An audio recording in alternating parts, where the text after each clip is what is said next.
welcome into Celtics Late Night. Ben Vallis here along with Jake Eisenberg. And Jake, the Celtics, they hit 5 threes tonight, 5 of 22 from beyond the arc, good for 22.7%, and yet the Celtics beat the Sixers by 18 points. How? This is good. This is good. This is good. I'm not going to lie to you, Ben. I'm feeling good. Like, I've been trying not to have drinks because I'm trying to fix my old man stomach, but this game ended not a big game, obviously. You know, like no Embiid. Celtics kind of sleptwalked through like 80% of the game and then cranked the screws and doing their thing that they've been doing for the past month now. But I was just walking, and then game finishes. I'm walking down to the beach for a swim. It's a perfect routine. Game finishes, go to the beach, swim, percolate some ideas, and then crack a couple of beers in the sun. Hell yeah, dude. Like this just enjoy the good times, fellas. Like, volume's too quiet. I'll pull it up. Here we go. 3, 2, 1. We should be up here. There we go. Are we level? There we go. Now I feel quiet. Are we level, guys? This is the great thing about this not being a podcast. Like, we can just hang and have these technical difficulty conversations. But so, like, this is like just enjoy it, fellas and ladies. I know Mary Poppins might be around here. Charlie Lind. This is the good life, man. Like, this doesn't happen. Like, these types of seasons, they don't happen very often. Like 60 plus wins. Like, there's like, I think I counted yesterday, there's like 30 teams in NBA history that have won 60 plus. You get to 65 plus wins, which after tonight, that's the pace we're on. After tonight, we are on a 65 win pace, which is an absurd win pace. Does not happen. This is why we need the first of the floor chat bot, a data bot, because I'm like, hey, how many teams have won 65 games? Not a lot. And I'm pretty sure most of them have won the title. It's just like, this is the best team of my life. Oh yeah, like easily. Like I was 13. How old was I? 13-ish for the 08 team. But I was living overseas, and like I wasn't able to really watch all the games. And so this is the first team of my life that's been historically dominant. The 08 team obviously was incredible, and well, yeah. The thing about the 08 team, I was 21 in 2008, so a little bit older, especially now. But we didn't have the same league pass, first of all, nor did we really have the HD capable internet bandwidth to watch the game. So like I was, very much a Celtics fan at the time, but it was just like tracking the game via the internet. And actually the Celtics Reddit page got launched in 2008.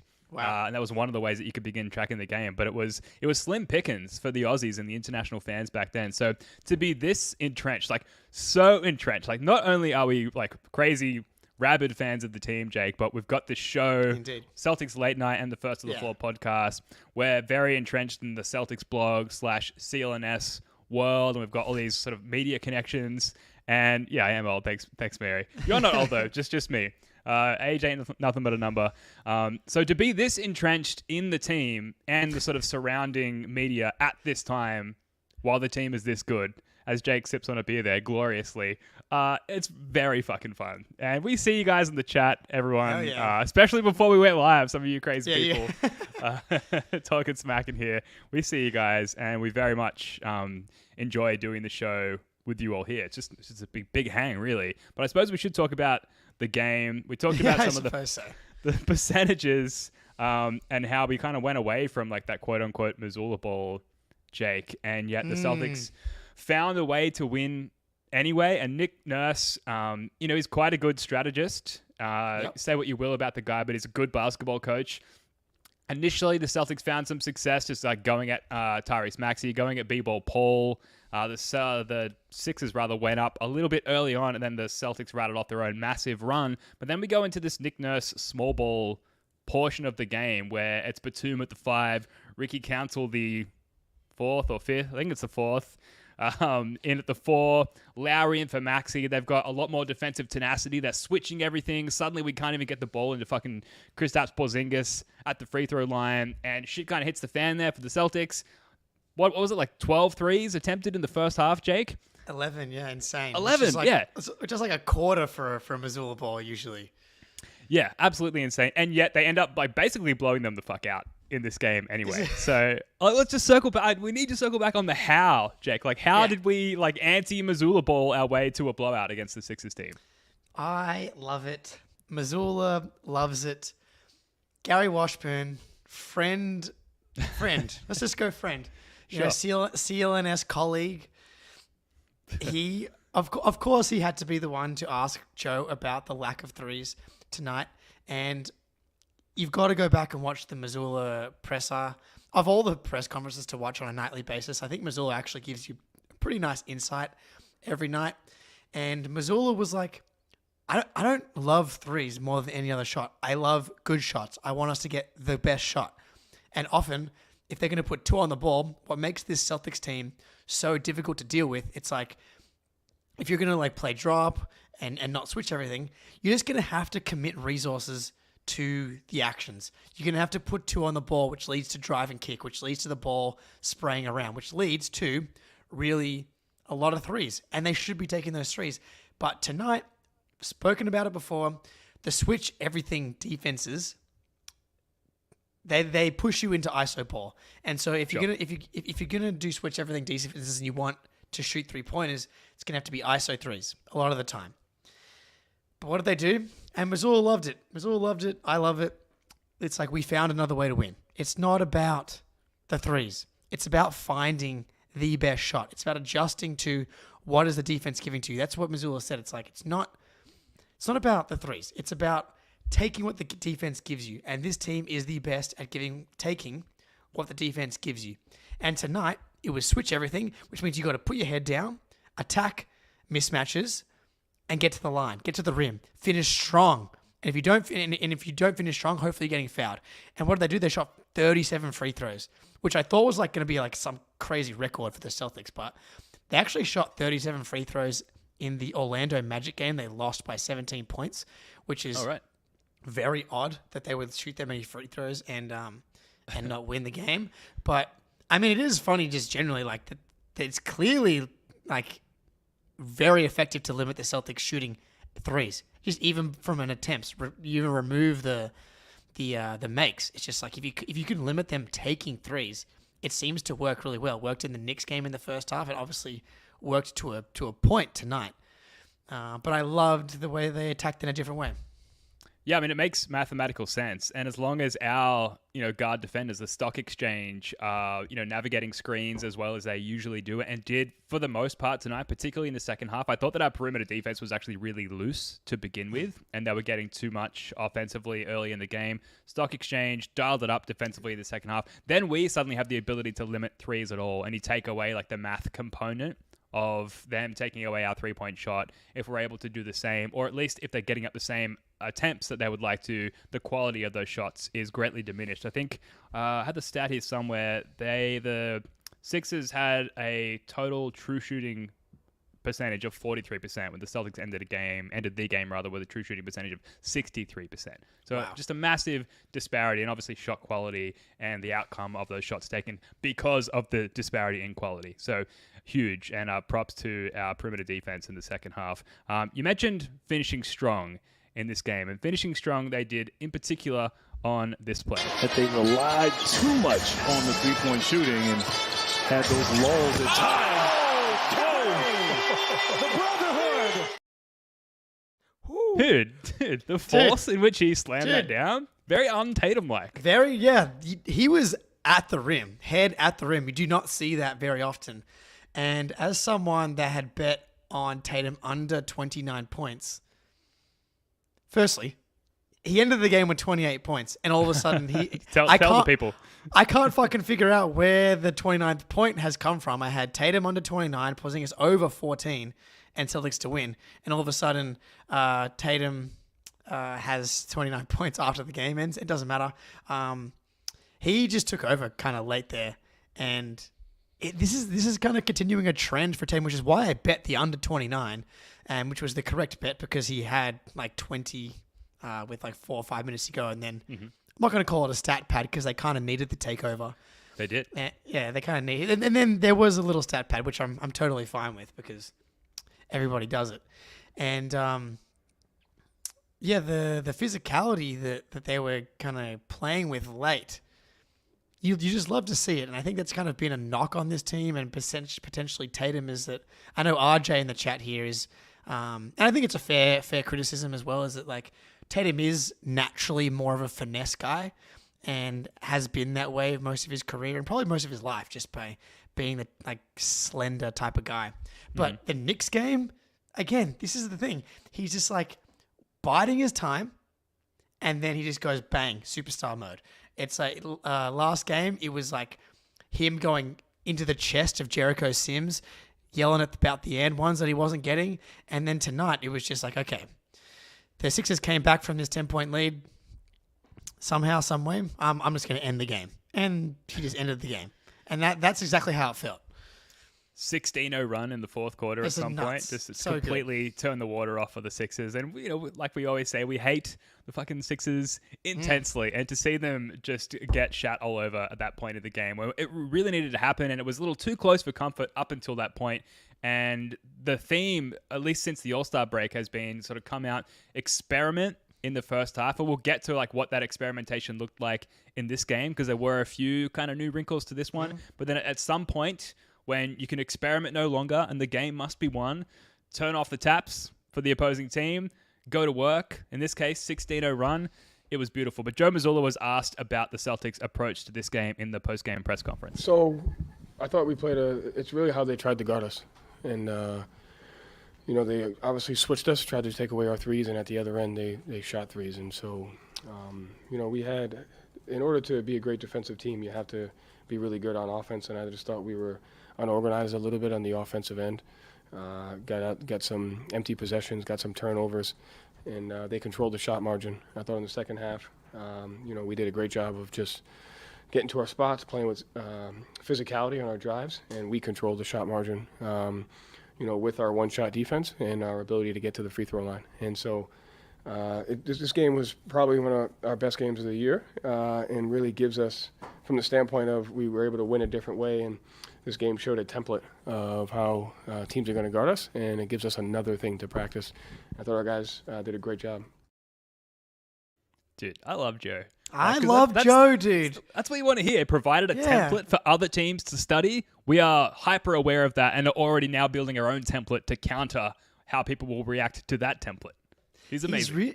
He's really balancing this like Kaizen growth mindset, humble, but also cocky, confident thing somehow. Like in the same presser, Bobby asked him about how do you think he dealt with it, and he picks up the fucking box score and he's like, handled it pretty fucking well, dude. Yeah, I don't know if you saw the fucking score. We won by 20 again. And it's like, yeah, bro. You're dominating everybody. But he's like, at the same time, liked what we saw. Going to go back, get better. And that's been kind of the mantra we've heard, I would say, coming out of the All-Star break. Because people have asked the Celtics about, you guys have a big lead. One of the biggest leads you're going to fucking ever get. Like, at this point in the regular season, 8 games clear of the Eastern Conference, 5 or 6 games clear of the NBA as a whole. How are you guys going to manage it? Does complacency start to come into this? And everybody's just like, yeah, we're not really looking at it. We're just trying to get better every day. And I believe Joe, no question. There's going to be like a natural, like, this game in particular, I thought the Knicks game, I thought the Celtics actually played hard for both actually the Bulls and the Knicks game. Like the Bulls have been solid, the Knicks have been good even without Randall and OG. But this game in particular, like the Sixers without Embiid have been so bad, disastrous. And it's not just Embiid. Melton's been having issues with his back, and he obviously left the game as well. Like they've got a variety of issues. Obviously, Embiid being number one. Just like this game in particular made a lot of sense for me to be like, who cares about this game? They can't beat us. We're so fucking good. And they're right. Especially with Mavs, Warriors, Nuggets, all those games coming up next. Like this is, and then 2 days off before this, 2 days off after this. This is like ultimate trap game spot.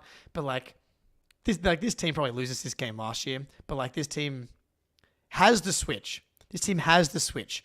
Like people talk about, they're a switch team, whatever. This team is every team.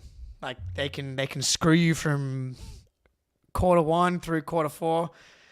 Just yeah. or is it just a quick one? 5 minutes in the fourth quarter, get in, get out, and everybody leaves. More my vibe. Yeah, everybody leaves. I'll take what I can get. Everybody leaves satisfied. That's the main thing. Satisfaction Exactly. ratings at the end of the day or the night or whatever.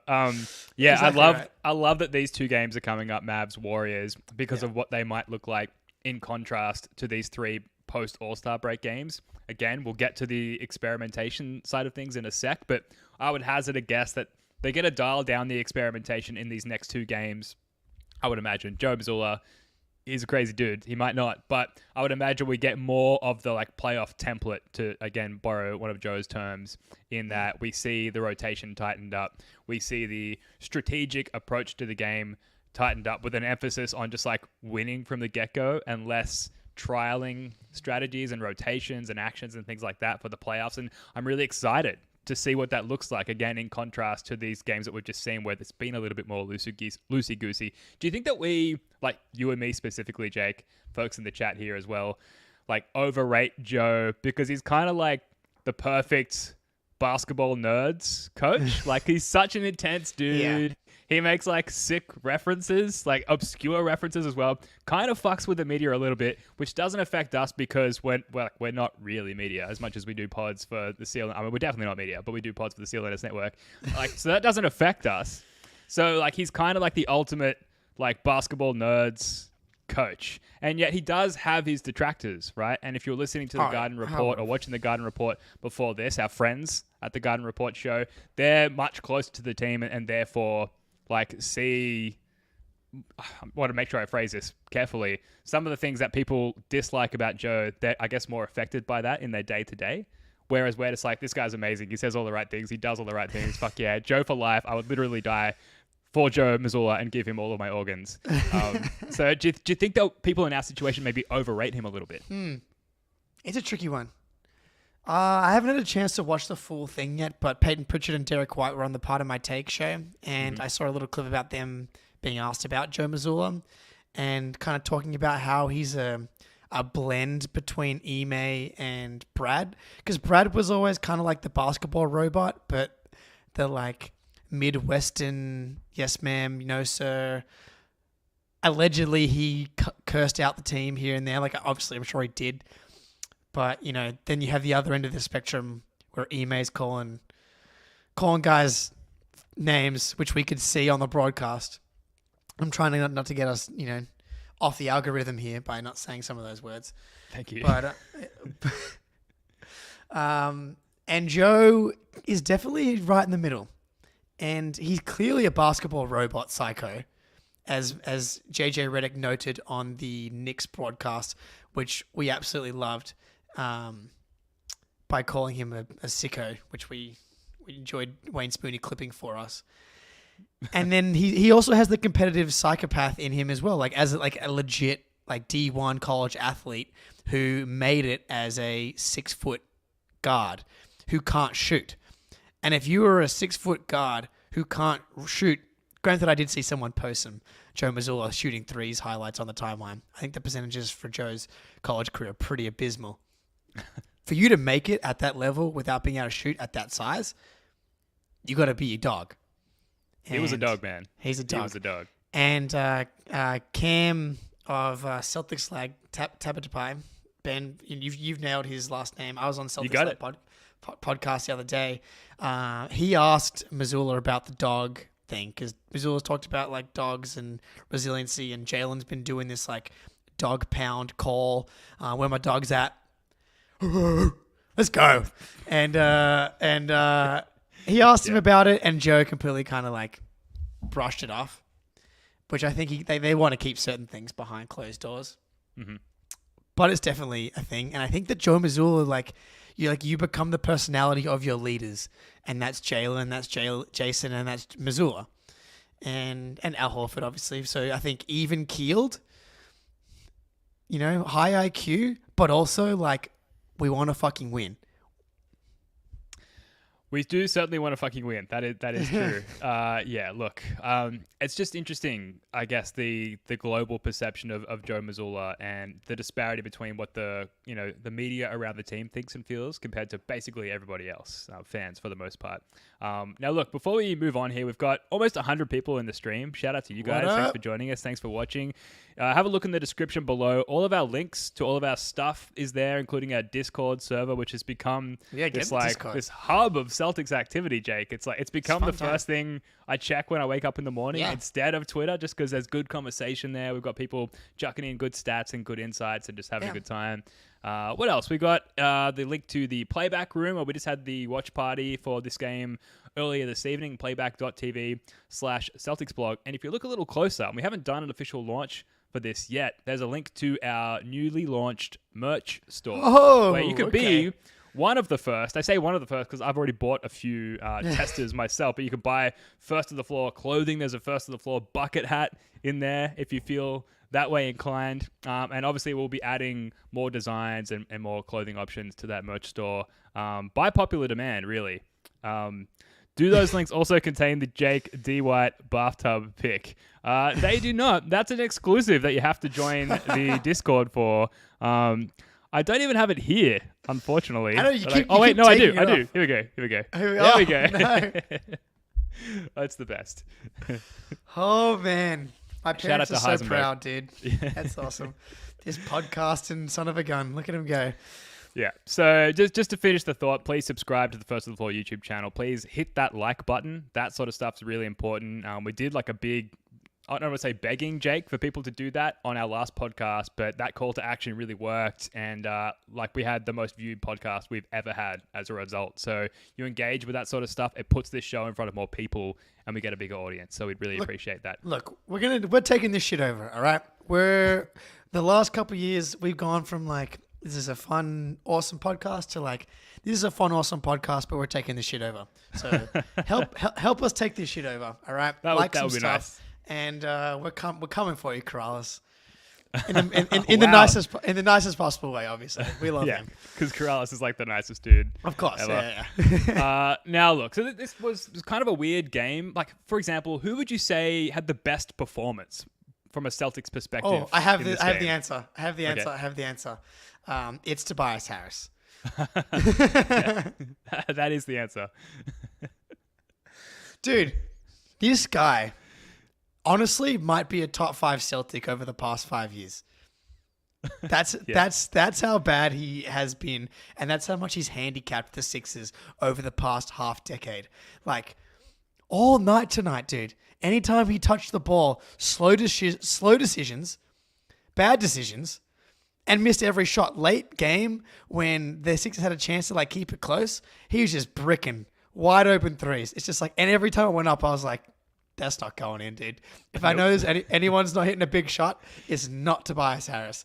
And so, obviously, Tobias Harris is a true... if we win a ring this year, I think I want to see 2 jerseys retired. It's Al Horford and Tobias Harris. Because the last 5 years... Yeah, get it up there.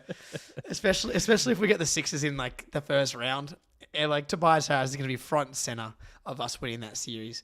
It's beautiful. Yeah, he's just both ends. He can't guard the Jays. He can't do anything, dude. He posted up Drew Holiday on multiple occasions as if the first time wasn't enough. Any sane person would be well, probably won't do that again, right? Not to mention highly paid basketball professional posting up one of the best defenders in the world multiple times to no effect, to no avail. It was great to see. I would put maybe Porzingis up there, low key, as the best Celtics performer in a game where no one performed that well. 23 points, 12 boards, 12 of 12 from the line. And that's despite us missing so many opportunities to get him more close looks around the basket. We did struggle to get him the ball, but for the most part, when we did, he was able to take advantage. But it also kind of felt like a slow crawl to his 12 free throw attempts and to his 23 points. What about out of Jaylen Brown or Jason Tatum? Who would you rate more highly out of those two in this one?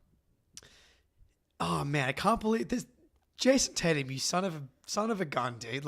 I wanted you to have either under 29, and the fact that Jaylen Brown had 30, and then he didn't also get 30, so we could notch another Jays 30-piece and get closer to taking down Shaq and Kobe, I'm very annoyed at you, Jason.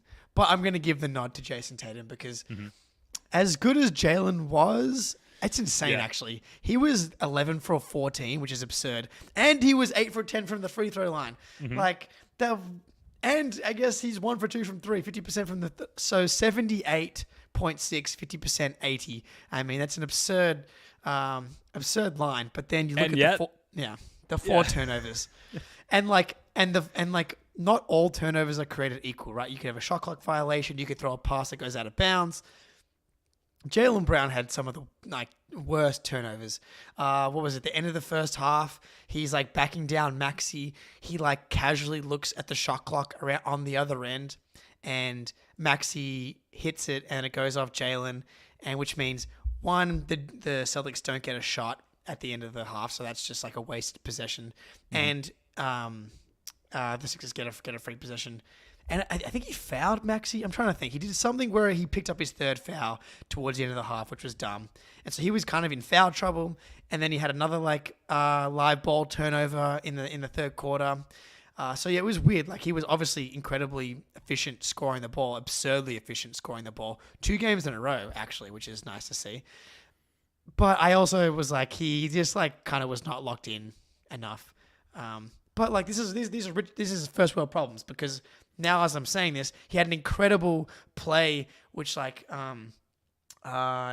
him and Porzingis kind of Porzingis had Batum posted up and he get it to Porzingis, but Jaylen had Mo Bamba on him, and then Jaylen attacks Bamba and cooks him, and then Batum, who's guarding Porzingis, really good defender actually, smart defender, and Jaylen attacks, but attacks in a very patient way. He gets downhill, he's doesn't pick up his dribbles. He's kind of looking like he's gonna pass to Porzingis, which holds Batum back, and then he just goes up for 2, and I'm that's the fucking evolution of Jaylen Brown, and it's a big deal that he's able to pull that off still. Yeah. Absolutely. Yeah. That was great. There were a few of those moments, but yeah, this is the world we live in. 31 points on 11 of 4 teams. It's absurd. That level of efficiency from the free throw line, a steal, a plus 25, and yet we're kind of shaking our heads at times, being oh, Jaylen, we know you can be better.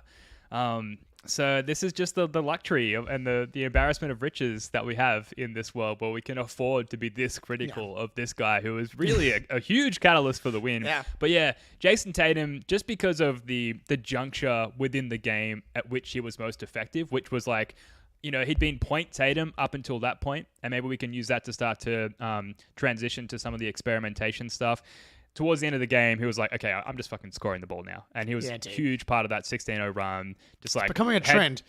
Yeah, absolutely. And yeah, he basically just took over the game late. So that's why I rank him slightly over JB on this one. But it's close. So maybe we'll start there. So Tatum, point Tatum. It's not a new experimentation, but I don't think we usually spam it as much as we did in this game. Right off the jump ball, first possession, Jason Tatum, point Tatum. And then we kept running that over and over again until he went...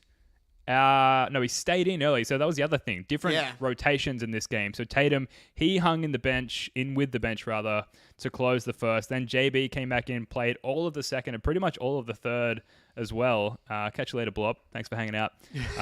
So that was different. But, throughout that, we saw a lot of point Jason Tatum, which is very effective for a team that is just going to throw double teams at him within the first 5 seconds of any possession, puts him in a position rather to make a very capable play, a very advantageous play, because they're just going to send multiple defenders at him. Why wouldn't you just start every possession with the ball in Jason Tatum's hand? It's a question that the Celtics often find themselves asking, and fans ask themselves asking, is what?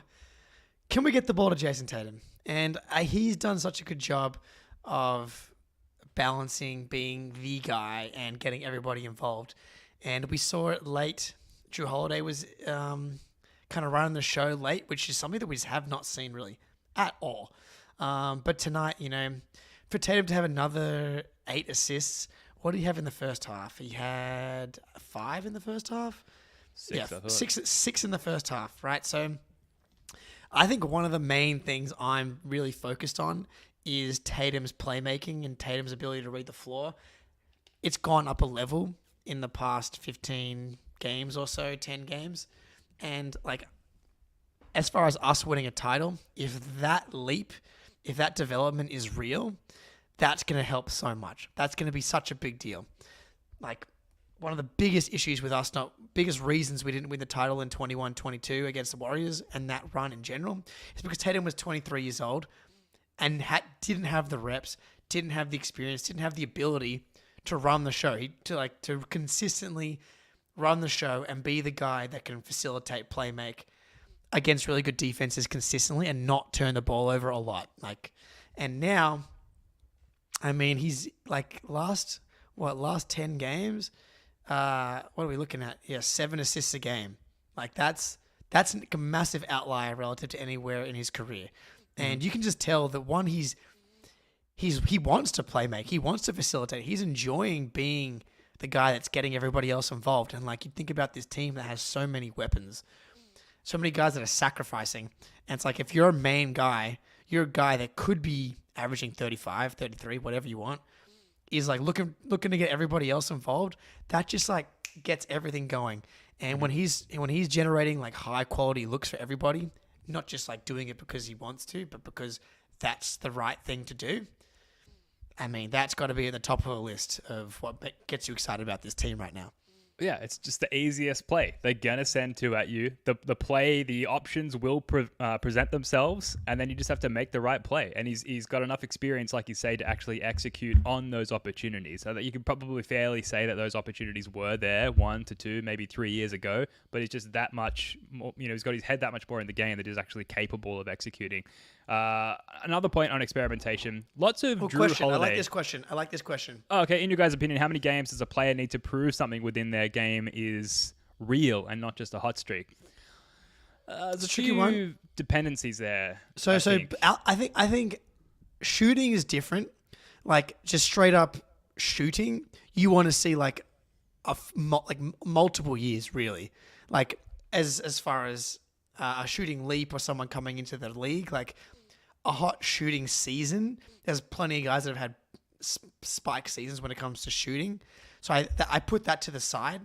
But when you think about a defensive leap, like that can come from strength and just having more reps, but playmaking, decision making, feel, IQ, that's definitely a smaller sample size. I think right now we're probably looking at how many games has this Tatum playmaking thing been going on? I'm trying to figure it, like, just quickly pull it here.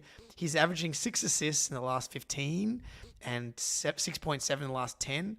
Like, if we can, and it's not necessarily about the specific assist numbers. It's like, it's the process and how he's playing, because it might change a little bit in this next stretch. But if we can get 10 more games of him kind of playing it this way, looking in control, I think we can kind of start to be like, okay, I think we're here. Yeah, well, that's what I mean when I say there's like contextual dependencies. And the reason why I think we can fall in love with the permanence of Tatum's playmaking sooner rather than later is because of the slow build up to it. And he's flashed and demonstrated the capability of being able to play this way a few times in his career thus far. For him to now like build to this point and for it to be happening, you almost are asking, like, why hasn't this happened sooner? Because I think he has demonstrated those capabilities. And now within the context of the team, they're all on a string together. They're all playing in synchronicity such that we can start to see that more consistently from Jason Tatum. So for that reason, like, I fully believe in it. And yes, obviously I'm a little bit biased, but I think that it's pretty clear, and he's made this clear throughout the stretch of his career, the course of his career so far, that Tatum can keep this up as long as we keep relatively the same personnel, I suppose, around him. Yeah. Just as he can easily go back to being a 34-point-a-night scorer, which he has said in recent interviews as well. So he's demonstrated a multitude of capabilities, and the best one of all is being able to find the right play style for this team to win. And that's probably the most exciting theme of this season, or at least the last few months of this season so far. Let's wrap up through a couple more points here, Jake, because I got somewhere to be. But just on the experimentation side of things, Drew Holiday, lots of Drew Holiday initiation down the stretch, sort of before we got to that point where we had the 16-0 run and before we had the Tatum takeover, there was a long stretch of Drew initiating everything. It was very Drew-heavy basketball, which isn't necessarily a bad thing, but we file it under experimentation because we haven't seen that much of it to this point in the season. How did you feel about that part of the game? I thought it was like pretty dicey at times, which we've kind of come to expect with Drew if we spam too much Drew at any given time. Yeah, I didn't love it. I didn't love it in the moment. I got to be honest. But like when it was happening, I also realized, whoa, this is very rare. Like we do not see Drew running pick and roll very often in general, and especially down the stretch when we got like main guys in a close game, which is like. That's crazy. The fact that we just haven't seen that much of it this year. Like he's just like not playing that role at all compared to what he's played previously. But I like it. Let's keep those skills sharpened. Because who knows what you're going to need in the playoffs. You could have an injury. You could have foul trouble. You could just find the right matchup. And it's going to make sense to do that. And so... I didn't love it in the moment, but I like the idea of going to that from a process perspective, making sure that he still has those skills and just trying something a little different. Because, maybe Drew Holiday is going to be on the ball, and if he's able to create an advantage and he's able to kick to someone, okay, well, instead of kicking to Drew Holiday in the corner, you're kicking to Jaylen and Jason on a warped defense.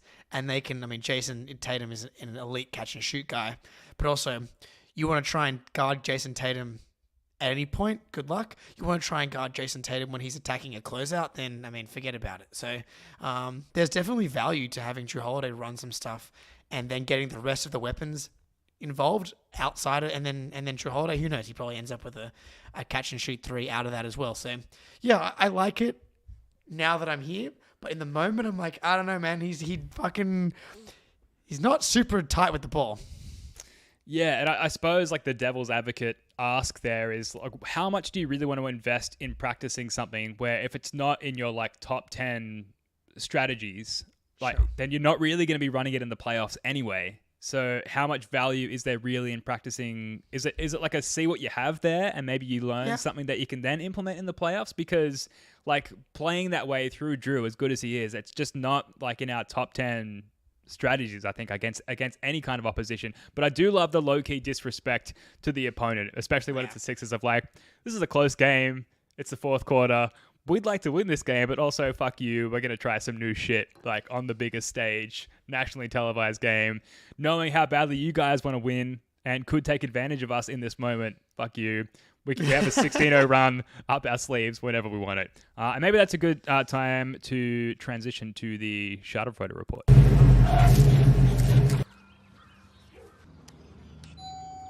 Sarah, I cannot believe.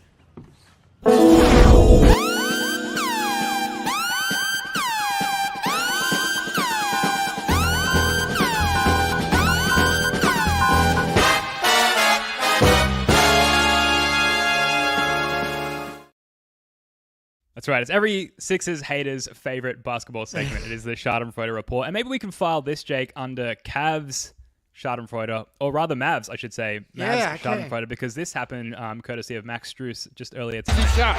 Kleber has that tip by Mobley, but Doncic gets it back. Doncic dumps inside Washington, puts it in.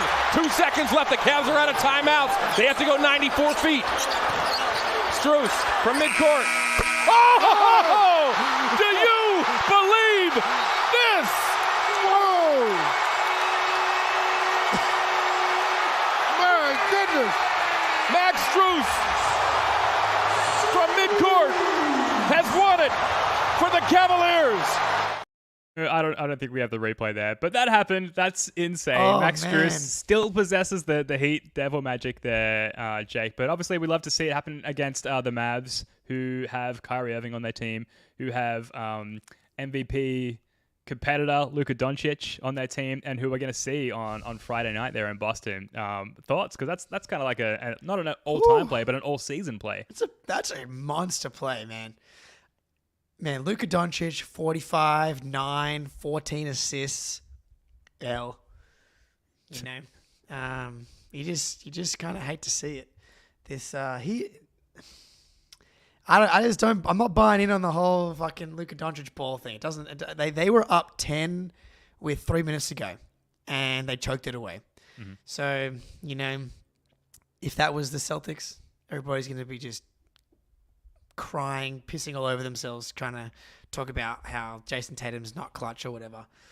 That's a bad drop, bad loss to lose up 10, 3 minutes to go, and now. They got to fly to Toronto tonight. Got to go through customs. Hopefully no one forgets their passports. And they got to go through customs. They got to land and they got to play Toronto tomorrow night. Who, by the way, Toronto, I might be mistaken. I think they've won 3 in a row. I watched the Pacers Raptors game yesterday, and the Raptors were looking good, man. Like they're starting to get a little momentum together. They're like making a little push for the 10 seed, maybe. That's not going to be an easy game for the Mavs, and they need every win. Everyone in the West that's below 4 needs every win. Every win is very, very valuable. You got to try and get out of the play-in if you're in the fucking West, because I don't care who you are. One game is one game, especially in the West when you're dealing with LeBron and Steph and Luka and KD and Booker. It's absurd. It's an absurd conference. I'm so glad that we're in the fucking Eastern Conference because, well, not that it would matter to us because we'd be 6 games clear of everybody, but like, I would also like to much prefer to play the Orlando Magic in round 1 than Luka Doncic in round 1 or the Phoenix Suns in round 1. Mm-hmm. So they need to win these games. And so, like, I'm going to be very surprised if they rest guys in this Raptors game. They need to win. The Raptors are going to be, like, trying to push for the 10 seed. And so, hopefully this is just another close game tomorrow. This hurts the Mavs. They need this win on this road trip. Yeah, as far as I'm concerned, the Raptors have one role for the remainder of the season, which is to make very tired legs of the Dallas Mavericks tomorrow night, such that life is easier for our Celtics, and then they can do whatever they like from that point onwards. But yeah, JJ Redick was like frothing over the Raptors on the most recent pod that he did, and the Celtics. Yeah, which is like sure. I mean, the Celtics have been awesome, but yeah, I was very surprised to see the Raptors on his run sheet there. That was interesting. So we've got the Mavs. Oh, actually, before we get to the Mavs, Joel Embiid, we should talk about this as well with under the Schadenfreude report, guys, and making sure we, shine extra attention on the fact that we do not celebrate injuries in any facet, definitely not on the Schadenfreude report that is not encapsulated within our Schadenfreude, but, we also just talk about generally opponents in this segment, and there was some pretty vague reporting on the Joel Embiid, Jake's never had a beer, on the Joel Embiid injury situation from the Sixers. They were sort of reporting initially that he'd be back early March. Now it's late March, and the timeline of the ramp up seems really unclear. And Jake, this is where it gets Schadenfreude because it's just very classic fucking Sixers. Very classic fucking vague Sixers. We don't know what's going on around the league. We never win anything. We don't know what's going on with our own health department, with our own players. And this is just more of the same shit again. That said, we had to have some takeaway from these things so we can talk about it on the show. What was your takeaway from this latest Sixers fuckery, for lack of a better term? Why are they like this, dude? I'd be losing my mind if I was a Sixers fan. Like, you're in the midst of a historic multi-year run by a player in Joel Embiid, regular season at least. Like, by all metrics, by anything you want to say, Joel Embiid has been historically dominant for the past 2 regular seasons and before that as well. Mm-hmm. And like the clock's kind of ticking on his prime and all these sorts of things. Like, and you can't get a straight answer. How many weeks ago did he do this injury with Kuminga in the Warriors game? Like, it's been at least 3 weeks. Well, and the surgery was early Feb, like Feb 3 or something. Yeah, to not have a specific timeline or a more concrete understanding of what's possible and what's not possible by now would be driving me insane. Like when Robert Williams did his meniscus thing, we knew immediately post-surgery what had happened. Because when you're doing the meniscus surgery, you're actually not sure what's going to happen when you get in there. It's like, can we do this? Should we do that? Like, it's like, do we do a repair or a shave, whatever? Mm-hmm. You don't actually know until the doctor gets into the knee. But that time has passed. Like every other meniscus injury in the NBA, we know what's happening by this point. But because it's the Sixers, we get these reports from Woj. It's like, we're hopeful and optimistic that he'll be on the court but on the court, ramping up his conditioning in late March. It's like, okay, so on the court, ramping up, does that mean he's playing games? Does that mean he'll be rehabbing in late March and still not playing? Does that mean his first game is going to be the week before the playoffs start? This is just an all around just mess for the Sixers. And from a PR perspective, from a training staff perspective, I was pretty I don't really want to deal with a Sixers team if Embiid's coming back and he's going to get healthy. But it's all of a sudden it's that's a fact. True. Milkshake's too slow. I know this from experience. It's very true. Can I speculate wildly for a moment? Please, I please. think because where there's the high degree of variability, right? So with these meniscus scopes, I've had several of them myself, and not to try and equate myself to the elite athletes of the world, but by the time, we could do that. By the time they get in there and they get the scope in there and they take photos and more importantly, they do the repair work. By the time they get out, they know what the timeline is for your average human being, right? The high degree of variability is the person that they operated on. Joel Embiid, how seriously is he going to take his rehabilitation? How much time is he going to spend doing the workouts and not drinking Shirley Temples? That's where there's this high degree of variability and uncertainty as to how quickly he can come back. And that's just the rehab from the acute injury sites perspective, let alone the reconditioning and the getting back into game shape. Not that he was ever particularly in game shape in the first place, but you know what I mean. So I think that makes it hard to pinpoint exactly a timeline. And then you factor in the aspect that playoff basketball is just a whole nother level of intensity than the basketball he's been playing up until this point in the season. It makes life very difficult. So to that end, I understand why they have had to remain vague with this timeline for Joel Embiid just because of who they're dealing with. But it certainly makes life interesting as a non-Sixers fan. And popping into the Sixers subreddit earlier, they are just absolutely shitting themselves with fear and simultaneously disdain for us having just lost to us again. So it's a good time to pop in there passively, of course. Okay, a couple more things. Mike Muscala. We'll leave the Mavs because I think it's going to be more interesting to talk about the Mavs after the fact, and we're running out of time here. Mike Muscala announced that he was bought out earlier today by the Pistons, I believe. Yep, that's right. With his Seinfeld hair. Do you see him as a candidate for the Celtics? If maybe Blake Griffin, who also teased some juiciness on the what is it? The Pardon My Take pod. Do you think Mike Muscala is a potential candidate? Not really. I'd be fine with that. That would make me more happy than not. But I want a wing guy. I want either a guard or a wing because we got Tillman now who we haven't seen yet. So I don't really I'd be fine with it, but it just feels as another pick and pop type guy, but instead of obviously Tillman and Cornette can't really shoot. So I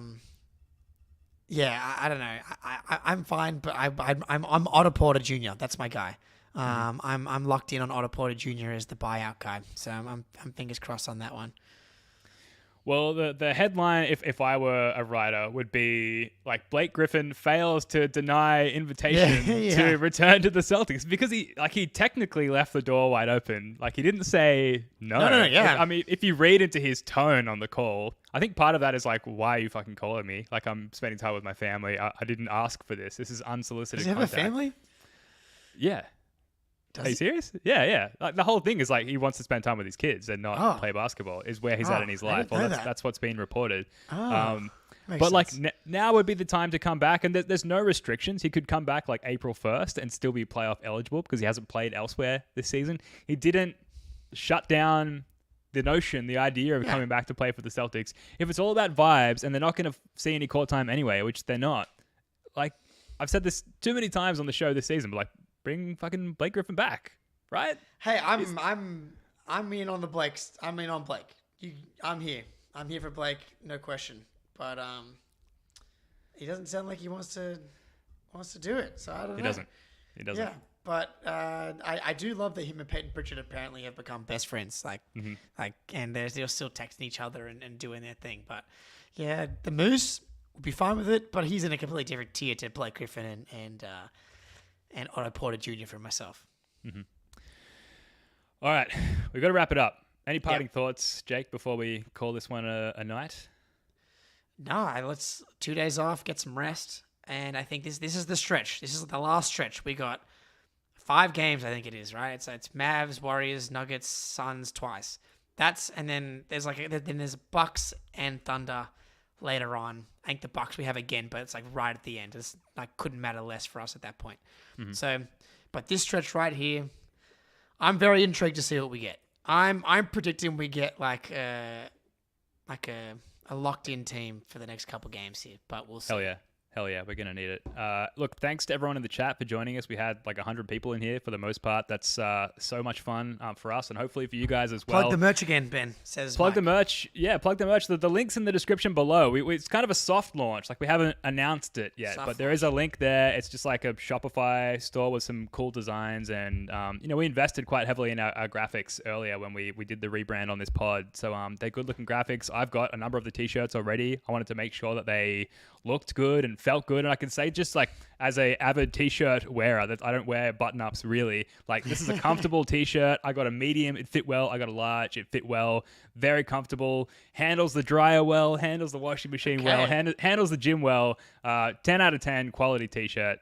So definitely check that out if you're a big fan of the show and want to support us. We will be back with another podcast on Thursday night, which is that's the day before the Mavs game. So you will get your Mavs talk there if you want it, if you're as desperate for it as we are. Playback.tv/Celtics blog is where you want to watch the Mavs game. Until next time, thanks for joining us on Celtics Late Night.